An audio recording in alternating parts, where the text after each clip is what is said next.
Welcome to Resiliency Webchats, conversations with individuals in the UMD community about moments in their lives that required resilience. Together, we learn about the strategies they use to stay strong and move forward in challenging times. I'm Dr. Lisa Erwin, and today I'm so excited to be visiting with Mick McComber. So I've known Mick my entire time at UMD. We've worked really closely together. And I also want to mention that our relationship is special to me because he chaired the search committee that brought me here to UMD. So, Mick, it's just great to have you here today. And you have connections to UMD beyond being an alumnus. So would you talk a little bit about yourself and how you came to be part of UMD? Yeah, I will. Thank you. I came to UMD in the fall of 1982. I came from a community college in the Twin Cities.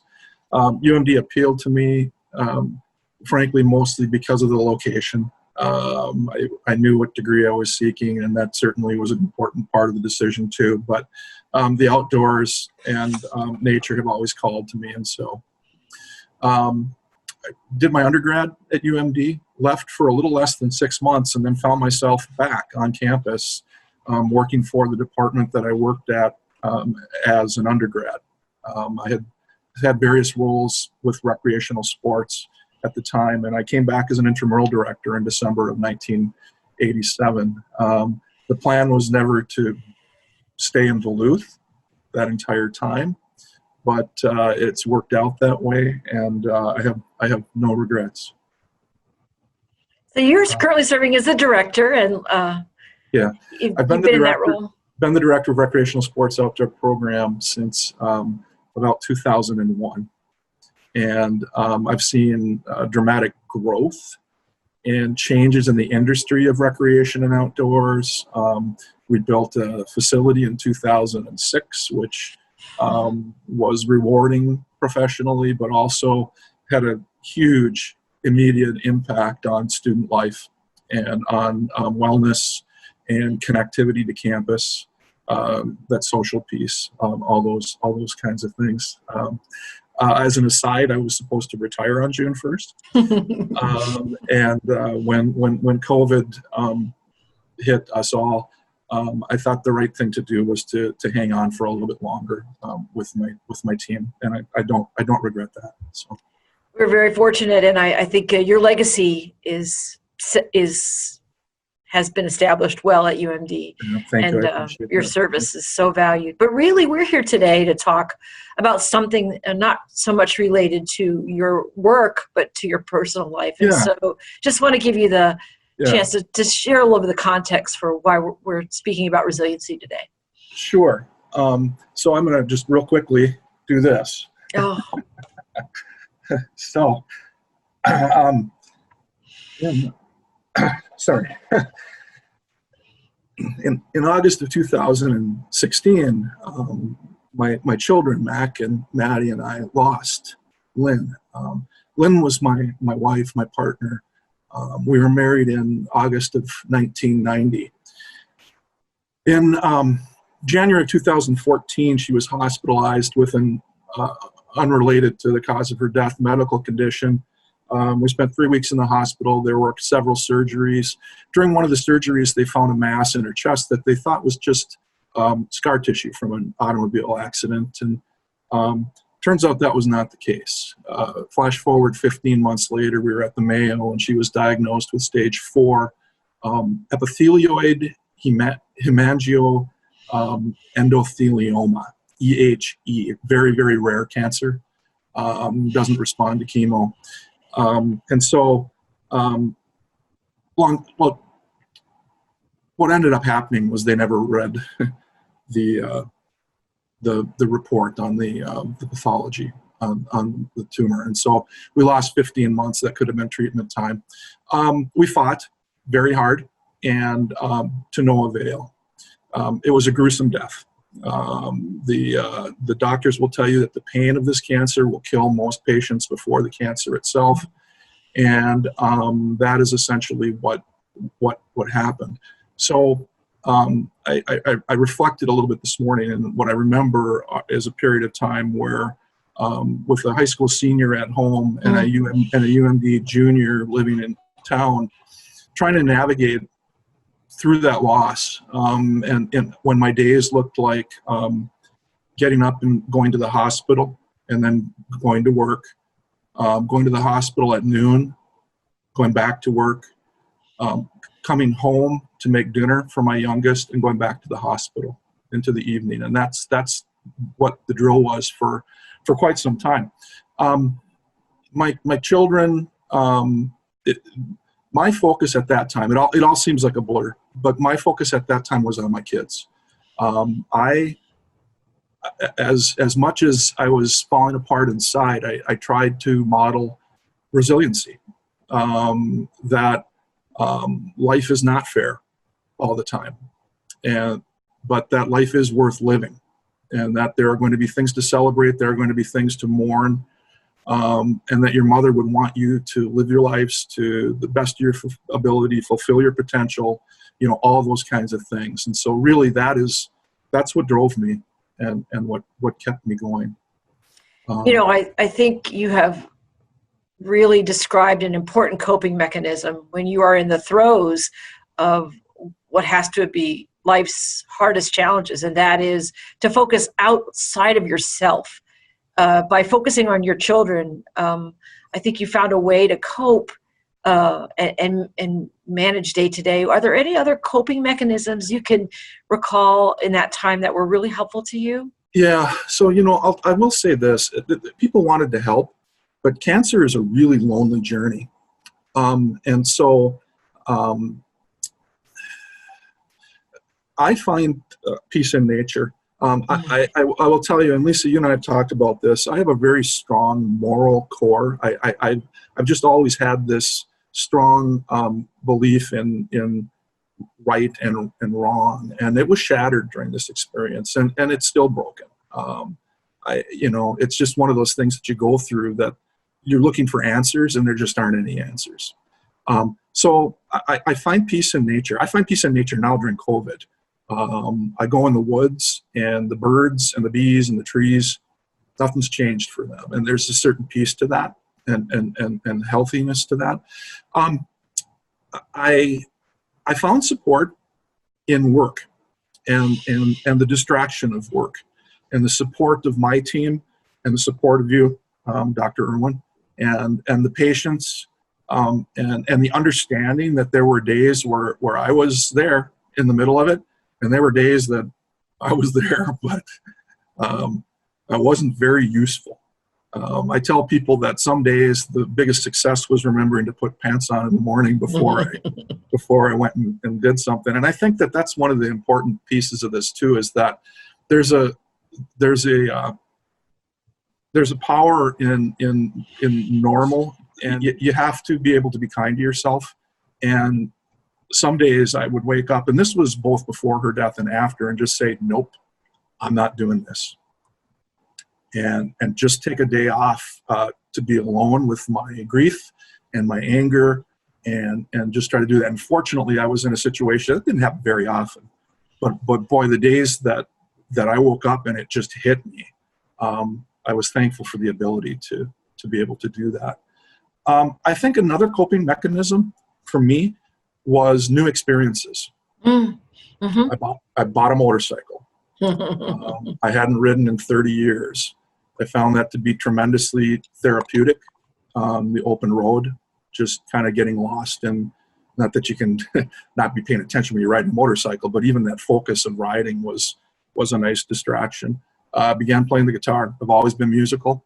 My mom was a music teacher, but I picked up the guitar. I play every night now, and I love it. So, there's comfort somewhat in the old types of patterns, and the comfort in my home, and the comfort in my friendships, and some of the things that I've always done. And I think there's a real positive in doing new things as well. I think they just kind of restore that hope and that curiosity. I reflect back on conversations you and I had about nature in that time. Yeah. And I think one of the assets that you had was that it doesn't matter the season. You love them all. And you find a way to connect with the outdoors. You're just an opportunistic kind of a person when it comes to nature. Yeah. You really grab hold. and we're really fortunate. I think that's what attracts people and what keeps a lot of people here to this region. There's just the resources are just remarkable. The one thing pertaining to nature as well, when Lynn passed, I was filled with rage. I carried a lot of anger. I hid it very well, but inside I was bursting, and I took 2.5 months off, and I know that's somewhat unprecedented probably, but I needed it. I wasn't going to be good to anyone, including myself, and so I was drawn to Alaska, a place that I visited several times, but the beauty of that place and the power of that place was incredibly healing to me. And honestly, it was the best decision that I could have made, is just taking that time to get away, to disconnect, and to reset. And I'll be forever grateful that I was given the opportunity to be able to do that, because had I not done that, I'm not sure how things would have turned out. Yeah. Alaska in the early fall, that's an amazing time to be there. Yeah. How would you say this experience changed you, Mick? Because I have some thoughts about that, but I'd love to hear from you how it changed you, and how did it change folks around you? I'll start by saying this, and I, at the risk of sounding a little bit sexist, and it's not meant to be that way, but as a male of my generation, I think we're kind of wired to fix things. We always think we can fix something, whether that's something mechanical, or it's something going on with the kids, or it's relational, or work problems, or all that kind of stuff. And not being able to fix this with Lynn was an incredibly helpless feeling. But it also was a really great reminder that none of us are in control. We like, as humans, I think, to think that we've got it all figured out and we've got a plan. Well, Lynn and I had a plan. It was a great plan, and it doesn't matter any longer. So I think what changed me is that I had a real reset in terms of what I would allow myself to worry about, lose sleep about. Some of the little stuff that used to get a reaction out of me or used to stay with me, I've really learned, not 100%, not all the time, but I've really learned to just take a breath and say, you know what? That doesn't matter. I mean, it matters, but 3 days from now, 1 week from now, 2 weeks from now, it's going to pass. And no amount of worry on my part is likely going to change the outcome or those kind of things. And so it was really that idea that be careful of the things that you're truly going to use your energy on and your worry on. The other takeaway, because believe me, I've been searching for lessons, it is absolutely, tomorrow is just not guaranteed. So these things, whether it's retirement or these things that we promise ourselves or say that I'm going to do this one day, I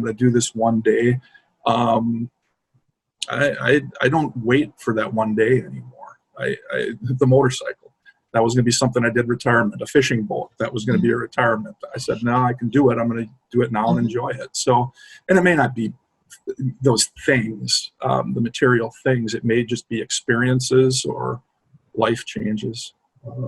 But that's the big one. My kids continue. This is a part of our days almost every day. We don't necessarily always talk about mom, but she comes up a lot. And what shifted is it comes up from a mournful, I don't understand, this sucks kind of a conversation, to good memories.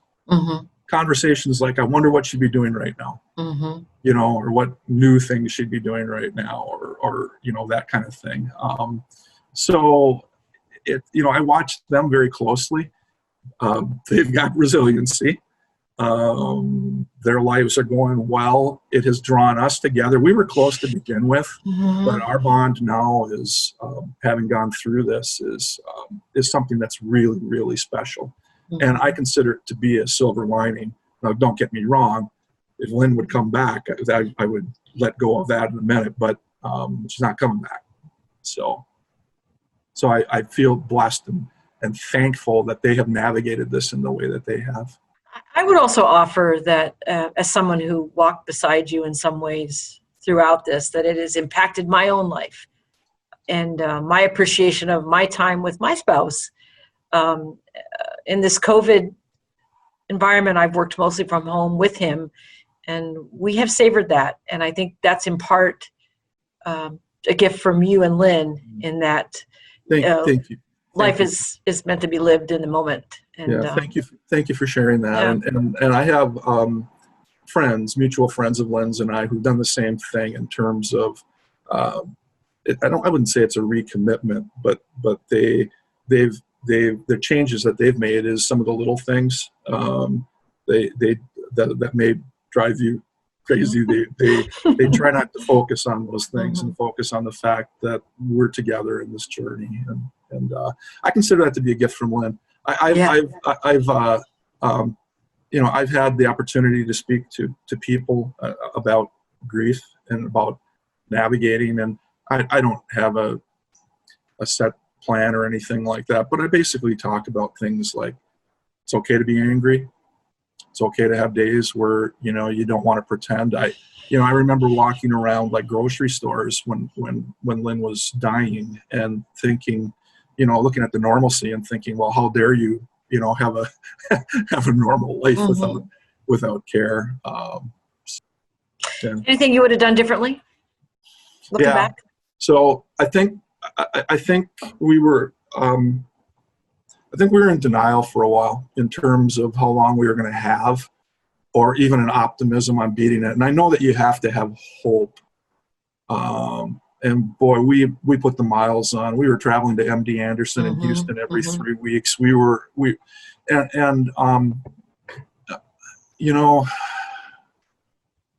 I remember when she was very, very, very ill toward the end. It was one of her last infusion days, and she said, "Can't we just go on vacation, one more time?" And it just to the beach in Florida, which was a special place to us, and it just devastated me. Because initially I thought, and then I thought, there's no way you're getting on a plane. I mean, she was on oxygen at the time and frail and the whole thing. So I think had we known that the window was going to be as short as it was, there are other things that we would have done in terms of experience, because our approach was just, she kept working as long as she could. Yeah. Our approach was kind of, but we're just going to kind of live our lives because it was what we were used to doing, and we didn't really know what to do. Didn't know how to do it another way. That would be the one thing. I would have just said, we're not going to worry about your income. Let's do some of the things that we want to talk, that we've wanted to do, or that we usually do. Well, Mick, this has been a really amazing conversation, and it means a lot to me to be thinking about Lynn and talking about Lynn again, and to remember what she meant to you and your family, to the ESCO community. Yeah. She was a mainstay and a tremendous presence in that community, and in your lives. I thinking about the lessons I've learned today, again, it's focusing on others. Yeah. It's embracing things that mean a lot to you. For you, it was nature. For you, it was an immersion in nature when that made sense. Yeah. It was accepting support when it's offered. Yeah. That's not always easy to do. No. It's finding new experiences, disrupting the normal in some ways, disrupting the habits. That's really helpful. I think about you playing guitar and the healing power of music. As we wrap up our conversation today, is there anything else you'd like to share with our viewers here? I think, again, it's just this idea that life is going to throw you curves. And I tell my children, kind of this, don't get too high and don't get too low, because just when you think that you've got it all figured out, something may come along and knock you backward. Be true to yourself, be clear on the things that you care about. And I think everybody navigates this differently. Some people lean on faith. Some people lean on, people. There's a danger, in going to dark places. And I mentioned, that just because I've had friends that have gone through similar things that, fell into alcoholism, that kind of thing. I was very, very careful with actually any alcohol use at the time, just because I know it doesn't help. And understand that no matter how perfect your life may be going, at any moment, something can come out of nowhere and really rock you. And you just have to find ways to navigate that and move forward. Well, thank you so much for your candor and your openness to talk about what is really a very difficult chapter of your life. And with your permission, I think we should dedicate this web chat to Lynn. Yeah, I would love for that to happen. Thanks, Mick. She would like that. She would. Yeah. Thank you.